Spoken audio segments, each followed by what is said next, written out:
Ministri e Punëve të Brendshme Albana Koqiu njoftoi një rritje tjetër pake për rreth 720 efektiv të strukturave speciale, që ndodhen në vijën e parë të përballjes me krimin e organizuar dhe individët me rrezikshmëri të lartë shoqërore. Rritja prek 3 struktura të posaçme të policisë së shtetit: RENEA, Forcat Kombëtare të Sigurisë, ISHFNSH-ja dhe Forcën e Posaçme Operacionale. Një inspektor i thjesht në RENEA kalon në pothuajse në një pagë 1.600 euro, ndërsa për një drejtues në RENEA në një vlerë 2.300 euro. Gjithashtu dhe për forcat operacionale, grada inspektor paguhet rreth 1.200 euro, ndërsa grada krye komisar midis 1.600 dhe 1.700 euro.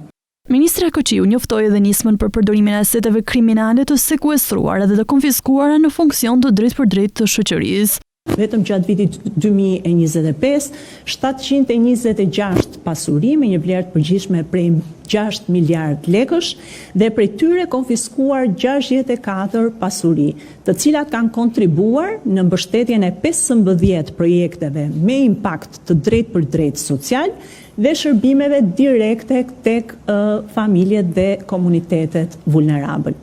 Gjithashtu, po këto asete apo po këto pasuri janë vendosur dhe në funksion të institucioneve publike, duke shërbyer drejt për drejt për mirë funksionimin dhe organizimin e tyre, dhe janë plot 20 institucione publike.